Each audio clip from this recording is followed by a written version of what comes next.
Okay. So anyway, welcome. As we end the summer, we really look forward to the school year. I'm Phil Wind, I'm the school administrator. Probably most of you may know me or see me, although I want a special shout out to all the new families, especially those that are coming to our early childhood program. So I look forward to meeting you if I haven't met you already.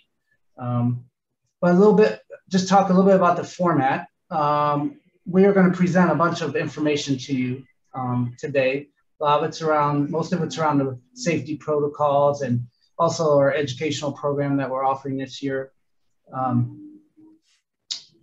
The format will be that Abby Wright, who I'll introduce in a minute, who's our pedagogical chair, and I will be leading the presentation. And at the end, we'll have time for questions. At any time, if you have a question, please put it in the chat room. So that will be your voice today, I guess, the chat room. We have two fabulous collators of questions in the chat room. Anne-Marie Pope, who is our office manager. She will, at the end, she'll ask questions out to Abby and myself. One of us will answer it, or maybe both, depending on the question. And then Sharon Annan, many of you know her, the former faculty coordinator, but excellent math teacher. She is going to help also with the chat room and collating those questions. All this information that we are giving you today, we're going to send out in a community letter also next week with a link to this recording also. So if you don't get it all down, that's fine. You'll have it in the community letter. And also, I want to just a special thanks to our health advisors. We have two special parents. Both of them have children in early childhood, Dr. Snigdha Vallabhani and Dr. Raina Phillips. And they have consulted with us endlessly last year, serving on our COVID-19 planning task force, and then ongoing this year as our health advisor. So all the protocols and practices we are putting in place is with their direction and expert guidance that we're doing that. Dr. Raina Phillips, Dr. Raina is a pediatrician, and then Dr. Snigdha is a CDC physician, has been instrumental even in research around COVID in schools. And I know she had a piece in crafting the new CDC guidelines for schools. So we are so lucky to have those two individuals in our community. And they give so much to us. So I just want to thank them. So as I said, I'm Phil Wendell. I'm the school administrator. This is starting my third year. I'm so excited. I can't remember what it was like pre-COVID. However, I'm really excited to be here in my third year. I feel like I'm finally getting my feet grounded at Waldorf. And this is my 35th year in education and 22 of them as a school leader. I've taught in high school. I've taught and been a school leader in middle school. And I spent 9 years in Beirut, Lebanon, teaching at an international school or being a school leader at an international school. So my experience is varied in that, and now I'm at Waldorf, and it's just been a great fit for me. So I'm going to introduce Abby Wright, our pedagogical chair, and she can talk a little bit about herself. Hi, folks. As Phil said, my name is Abby Wright. I'm pleased to be stepping in this year as the pedagogical chair at our school. I've been in the Waldorf school community here for 10 years. I spent 8 of those years taking a class through grades 1 through 8. I've spent the past year on sabbatical and am returning to this role at the school. And the role of the pedagogical chair here is part of a 2-person leadership team. Along with Phil, we kind of serve the role that a head of school would serve in another private school. And as the pedagogical chair, my work is with the teachers and the curriculum. So if you have questions about the teaching side of things throughout the year, I'm the one you can reach out to after you speak to your class teacher. And I'm pleased to introduce Tessa Kenow, the president of our board of directors, who's going to tell you just a little bit about the board today. Hi everyone, my name is Tessa Kino. I'm a parent at Waldorf. We are starting our 8th year on campus and super excited. I am the president of the board, elected at the end of the school year last year, and am joined by returning members and newly elected leadership group, Anwar Reddick, David Yoakum, and Amikla Webb. That group makes up the kind of executive committee of the elected board. We're also returning is Emily Ellis, Tim Smith, Blaine Sergu. Those are Kristen Stevens. Those are all returning board members, whether they come from the faculty or were elected on. And we have many new board members this year. Very excited to welcome our very first Waldorf School alumni. Jillian Eugene is joining us this year. Julia, Mark Tyoxson, Robin Morton, and Stephanie Hagen and Chris Shahada. So we have a nice group of parents and starting to really expand the board to also include alumni. So it's pretty exciting to be a school around that long to be able to welcome students back in a leadership role. So welcome to the school year.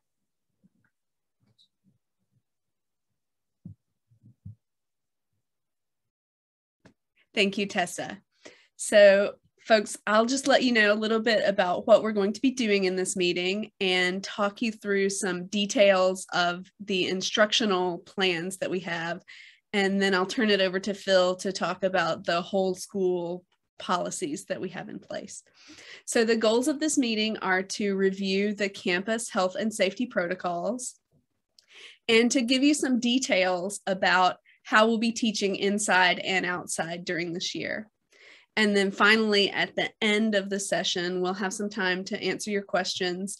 And as Phil mentioned, if you have questions as we go through this, you can put them in the chat and Sharon and Anne-Marie will help those get asked and answered here in our session. So as we've been making the plans for this year, we're so lucky to have had the year previous to learn from and to really just build on a stupendous year.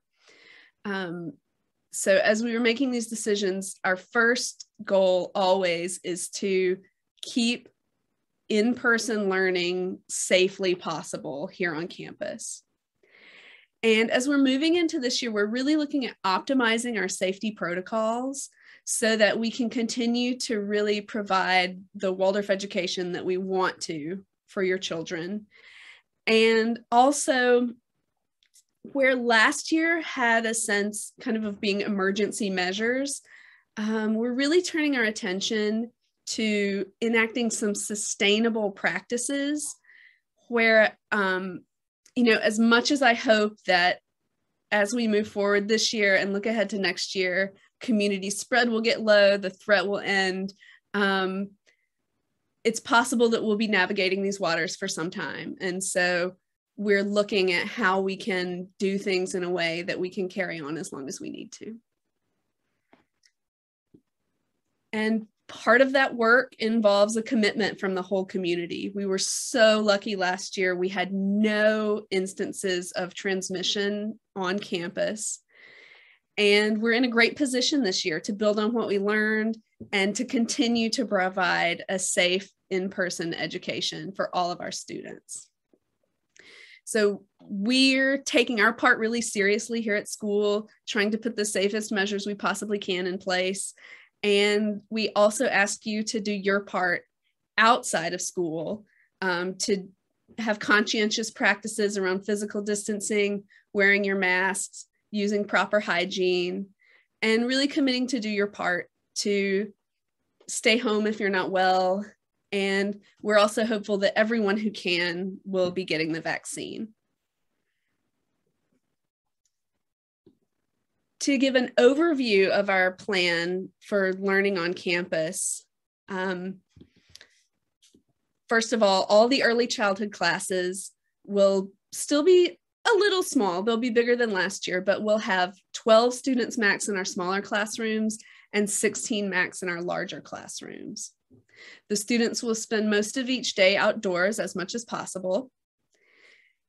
The starting dates and how the children are welcomed in will vary by class, and you should have either heard already from your class teacher or be hearing very soon what the plan for your specific class is. And similarly, we're adjusting our arrival and dismissal procedures a bit from last year. Those will also vary by class, and you'll be hearing or have already heard from your class teacher what it will look like to drop off and pick up your children this year. For our early childhood program, in the event that we have to close, which we're really hoping doesn't happen, we're not planning to provide remote learning in the early childhood or in grades 1 through 5 at this time. Your teachers will work with you, give you some offers of support, but we won't be holding Zoom classes for the nursery or kindergarten. In terms of our outdoor spaces, each class this year has its own outdoor space, shaded, lovely. The school grounds will be regularly sprayed for mosquitoes in an eco-friendly way to mitigate that potential downside of being outside. Teachers are holding hand hygiene and filling water bottles in the utmost importance through the day, and will make sure that those are part of the rhythm of the day for your children. We're pleased to announce that this year masks are going to be optional outdoors for children and teachers. However, teachers are planning to wear masks when they're in extended close contact with children, like if your little one gets hurt and needs to sit in a teacher's lap for a little while.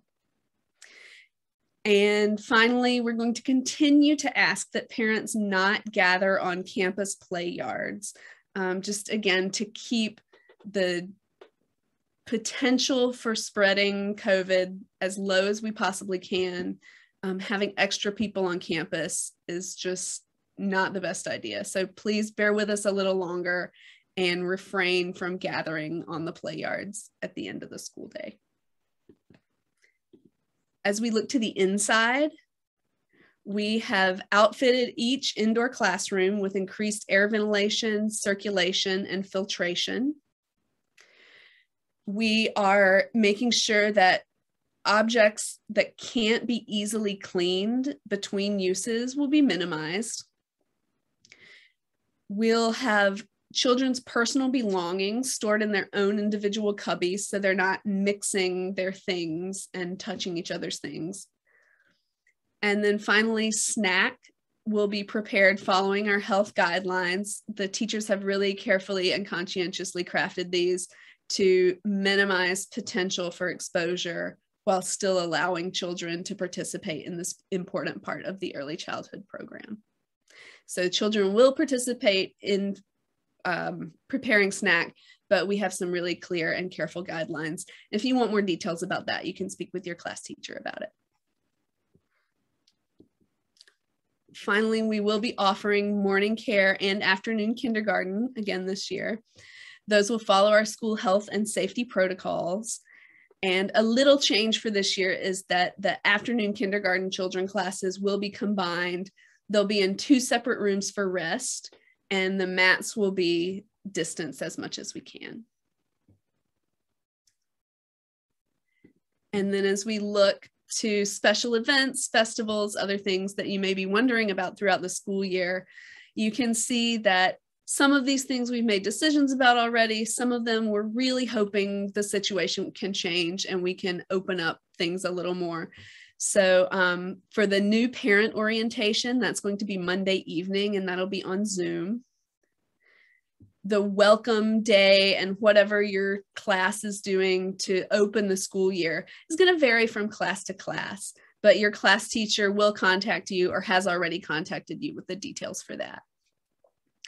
For parent evenings, that's still to be determined. We're hoping we can hold them outdoors in person together, but just want to wait a little longer until those get scheduled to see what we're going to do. For the festivals of Michaelmas and May Day, each class is going to have their own celebration during the school day. We're still waiting to determine what to do with the lantern walk. Parent-teacher conferences will be available via Zoom or distance in person, And again, that's potentially subject to change given what the COVID situation is when October rolls around, but that's what we're looking at presently. The Winter Festival, which some of you may know as formerly the Holiday Fair, still to be determined. It's possible we may have something offered greatly modified from what you're used to, but we're still waiting to see what the situation looks like for that. The Winter Spiral, to be determined. We're considering an outside one again this year. And then, of course, who can see all the way to the end of the year. But I hope we'll have good news about how we can celebrate that together in the end of the year. So those are the details of the instruction. And I'm going to turn it over to Phil to share with our health protocols that apply to the whole school. Thanks, Phil. Thank you, Abby. Yeah, I'm going to walk you through the health protocols. Really, there's the three big things in terms of health protocols are ventilation, distancing, and masking. And then I'm going to add the fourth one, which we now know is vaccination. And as Abby mentioned, we strongly encourage everybody in the community to get vaccinated. Obviously, that doesn't apply to early children at this stage, but that's down the road, hopefully. So increased ventilation, as Abby mentioned, there's two ways to have ventilation. You either bring the students to the ventilation or bring the ventilation to the students. And depending on where we are on campus, we've done that. Obviously, we're bringing our students to the ventilation when we have them outdoors. And our plan is that classes will spend a majority of the school day outside. Obviously, there will be times when that can't happen because of the weather. And also just common sense. If students are so anxious about the weather in terms of coldness, it is so cold outside they can't learn, obviously it doesn't make sense to be out there. So when they do go inside, we have enhanced ventilation in all our buildings. Abby mentioned that earlier. In the all the rooms in the administration building, the 5-day kindergarten buildings have a Q-Fresh system, which is a system that we put in last year through a grant we are able to obtain. Also in the education building, where one of the kindergarten classes is, we have portable HEPA filters. Some of the best portable HEPA filters that you can buy. So, and plus opening up windows and doors, we feel like it's very, very safe indoors, along with the masking that we will have, and I'll talk about that in a minute. Also physical distancing, outdoor classrooms and indoor classrooms are configured to maximize the spacing between children. We also are asking non-essential visitors on campus we're trying to restrict that. But anytime parents, yourself, or other people have to come on campus, we're asking them to maintain distance. Okay.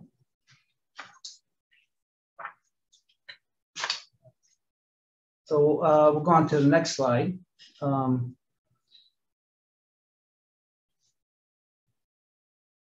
Okay.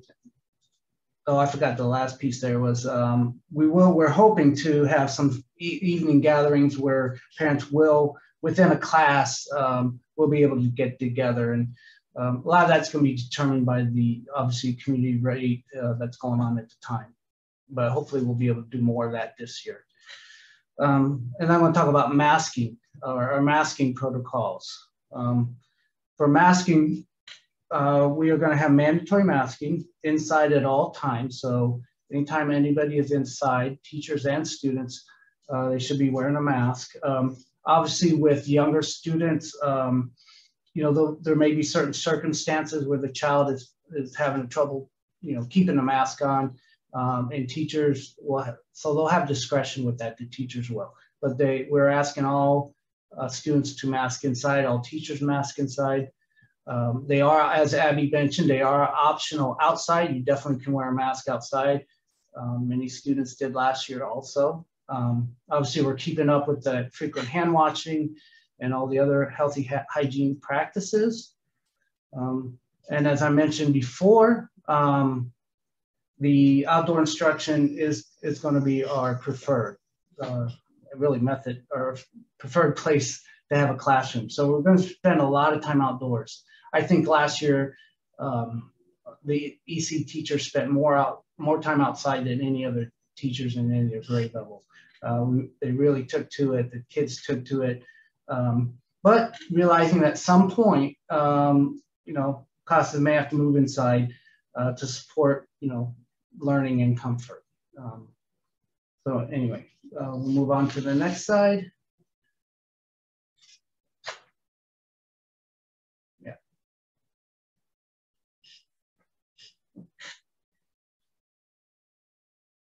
So we're asking all parents to really, you know, be aware of your children's, monitor your children in the morning, check for symptoms. If symptoms, and I'll walk through the protocol, we're going to walk through the symptom protocol in a minute, but if there are symptoms, to keep your child at home. If symptoms are present at school or they become present throughout the day, obviously we're going to call you to ask you to pick up your child. One of the other things, the recommendations we're having this year is, you know, to keep a home tests on hand in case of symptoms presenting. Last year, in our protocols, we really were asking only for PCP tests. This year, that's changed. The home tests have developed a little bit more credibility, and our health consultants are recommending that they're okay to test with. So they'll make it easier and actually quicker if there are symptoms present. We also really work with the faculty and staff and students to stay home if they're feeling bad. One of the policies that we put in last year and we'll continue this year is, you know, it doesn't make sense to ask faculty or staff members to stay home if they have a symptom, and then penalize them if they don't come to school by not giving them a sick day. So they have unlimited paid time off if it's COVID related for any reasons, testing, they're sick, or hopefully, you know, hopefully you won't have to quarantine, but if they have to quarantine. So that's a policy that we are going to continue with this year. So we just ask that, you know, that you have a low threshold to keep your child at home in case of any illness. Again, as Abby said, we really got to work together to prevent the spread of COVID in our community. And we've had great success last year. It was such a community effort with the parents and teachers, staff, and we really want to build upon that and continue with that community effort. So I want to walk through the, if there is an exposure. So if your child is exposed to someone that does have COVID, you know, it happens, and what do we do as a community? What are the protocols? Well, there is a distinction this year, and this is a change from last year, between vaccinated and unvaccinated individuals. If there's someone is exposed to someone who has a confirmed case of COVID, if that person is vaccinated, they don't need to quarantine after their exposure. However, they will need to get tested 3 to 5 days after exposure. And again, if symptoms of COVID develop within 14 days. That's a little bit different than if they're unvaccinated. If they're unvaccinated, they do need to quarantine. They need to test for COVID as soon as symptoms develop, or if no symptoms develop, 5 to 7 days after the last exposure. So there's a small distinction there, really, with quarantine, whether you're vaccinated or unvaccinated. Also, if you're unvaccinated, if the test result is negative, you have to stay out till 7 days after the last exposure before you can come back. If the test is positive, then a 10-day isolation period will start from the time of the positive test or symptom onset. And then the protocol for a confirmed COVID test. So what happens if a child is tested positive, or could be a teacher or anybody in our community?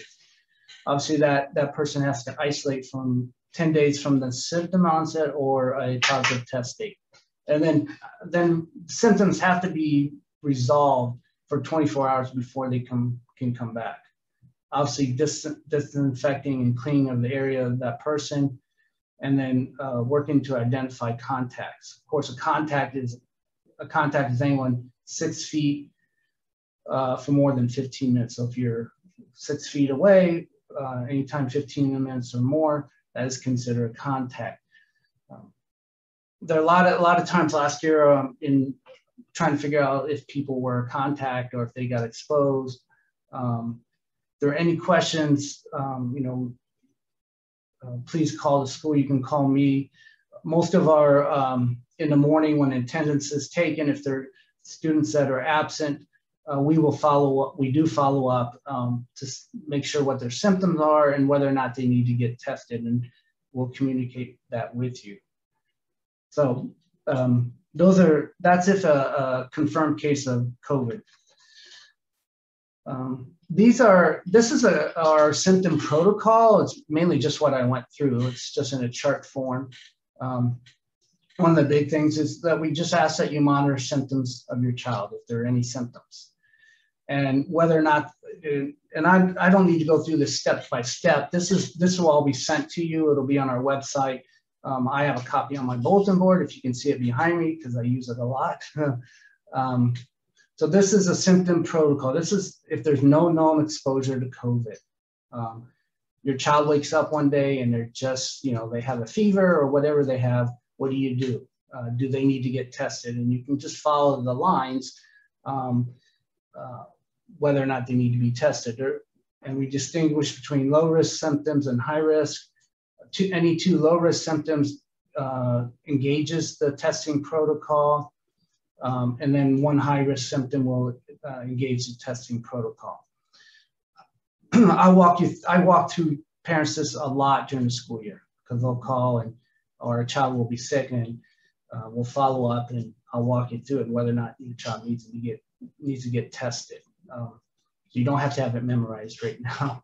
A couple of things about it, just I want to point out, just really encourage you to have a low threshold for testing. Because it's important to keep our community safe. And if a child is tested, or anybody in the community, our teachers, staff, if there's a pending test due to symptoms or to exposure, do not come to school with a pending test. We need to find out what the test says before you come to school. And this is our exposed person protocol. I just went through these, but this is a chart form. Again, this is if you have a known COVID exposure, and again, it distinguishes between a vaccinated individual and unvaccinated. Main thing is vaccinated individuals, you don't have to quarantine after exposure to COVID. You still need to get tested, but you don't have to quarantine. If you're unvaccinated, you have to quarantine, even if it's a negative, and get tested 5 to 7 days after last exposure. If it's negative, you can come back after 7 days. If positive, 10-day isolation.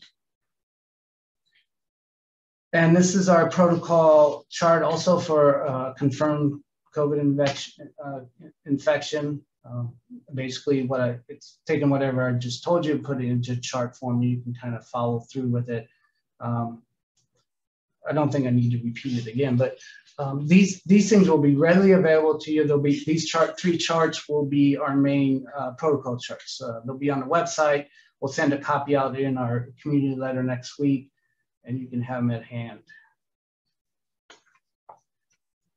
Yeah. So anyway, questions? We can look through the chat room. Sharon and Anne Marie, any questions that come up?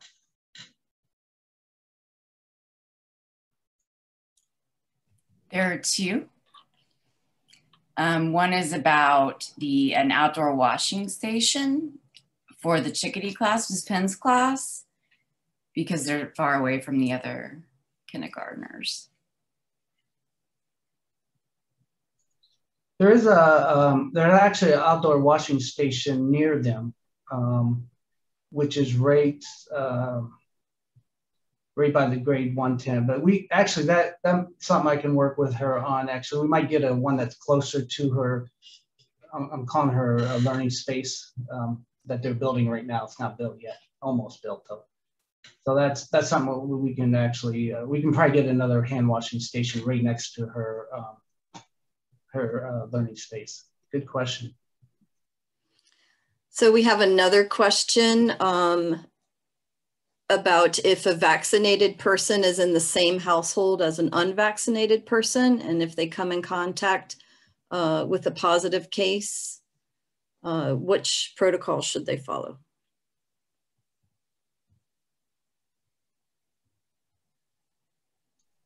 So ask that again, I missed it. If you have in the same household a vaccinated and an unvaccinated person, and they're both exposed to a positive COVID case. Mm-hmm.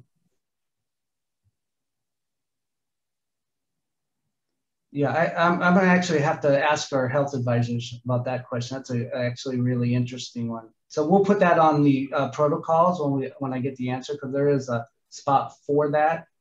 And when we send it out, it'll be on the protocols. Whoever asked that was a great question. There's another question about the vaccination rate among 12 and above students. And also, what is the interaction between early childhood students and, say, our middle school students?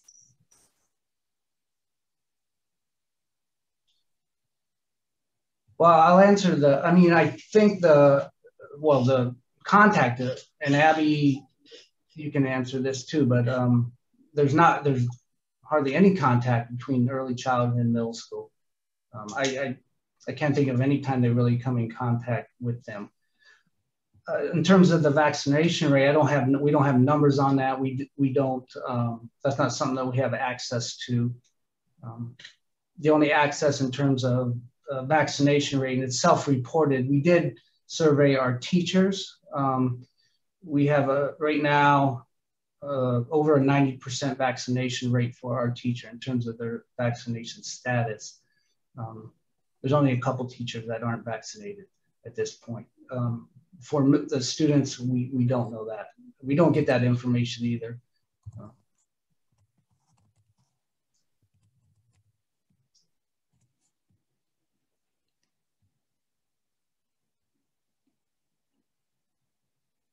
Looking to see if there are any other questions.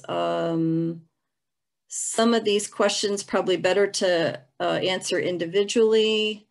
I guess there's one that I missed about with the Delta strain. Why do vaccinated people not have to take any special measures like continual masking and not quarantining, or if they're not quarantining?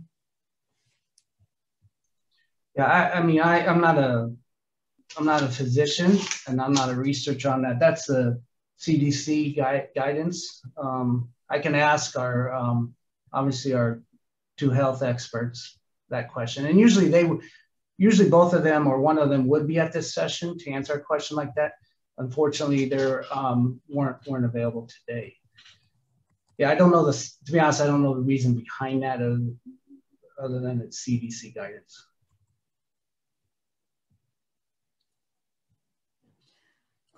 So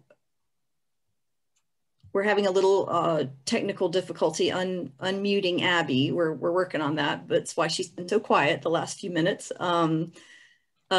She's just confirming that there's minimal contact between the early childhood and middle school students, which would be the 12 and over students. All right, and we've got it now. All right. Thanks.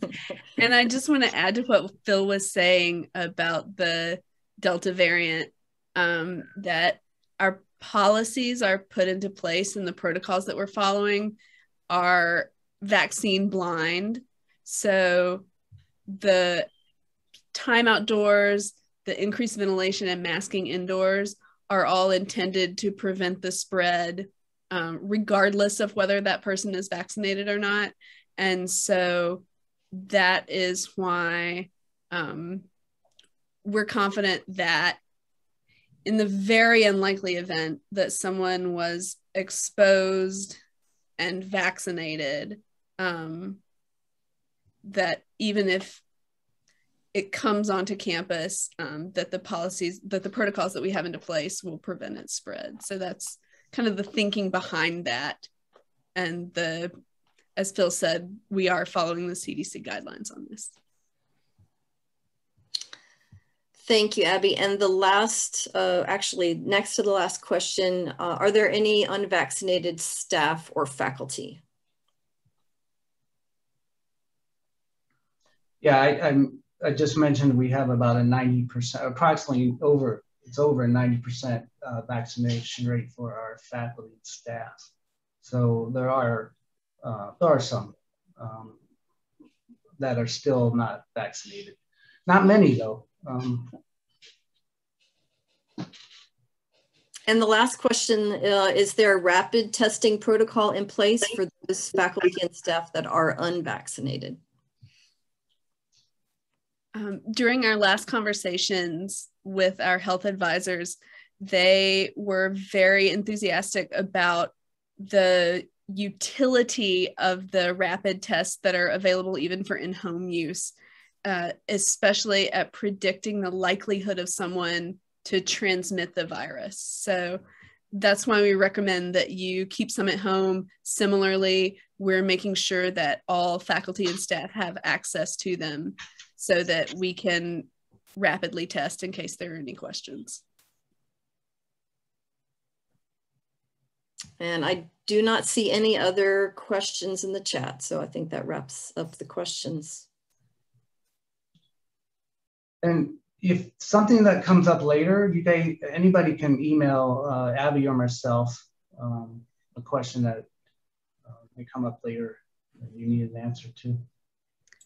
Please reach out to us. Any others in? Is that it? We have one more. One more. Go ahead, Emery. Does the safety board have particular recommended at-home test kits? So I'm not sure if this is a particular exclusive recommendation, but the one that they mentioned is the Binax that you can get at pharmacies or Walmart or whatever. Yeah, it's Binax now. I know you can purchase it at Walmart and other pharmacies. Yeah, there may be others, but that's one that they mentioned, and I think it's $20. I think $20 for 2 tests. Yeah, it's $20 to $25 for 2 tests. I had an allergy attack the other day and had the opportunity to try one out, and it's really easy to use, results in 15 minutes. So I highly recommend it. Sarah, thank you for showing that. Yeah. Well, if there's no other questions, thank you for showing up. We're really excited about the year. We think confidently we'll have a great year. And last year we had a lot of success. We learned a lot about, if you all you guys can think back about last year where we were at this moment. We've learned a lot since then, and we're really committed to keeping everyone safe and keep our learning going here at Waldorf. And I think we've got a nice balance. Abby, you look like you're going to say something else to add. I have one last plug to put in. This was a familiar yearly ritual that was not on the events and festivals chart, but that I would like to mention, and that's our all school work day. I'm sure you've heard from your teachers already by now, but we won't be having one massive work day the Saturday before school starts. But for the next 2 weekends, and this is an extensive weekend, Thursday, Friday, Saturday, and Sunday, in the mornings, Allie Del Pino, our facilities manager, is asking for help for folks to come. Your teachers may have shared particular days that they'll be present in the classroom and can use your help there. But we also want to let you know that we can use your help all around campus. So any of that time that you're available, since with our indoor and outdoor campuses, that's basically like 2 whole schools that we're getting ready. Any time that you're able to give to us will be greatly appreciated and well used. So that's 8:30 to noon Thursday and Friday, and 9 to noon Saturday and Sunday for the next 2 weekends. Thank you. Thanks, everyone. Have a good weekend.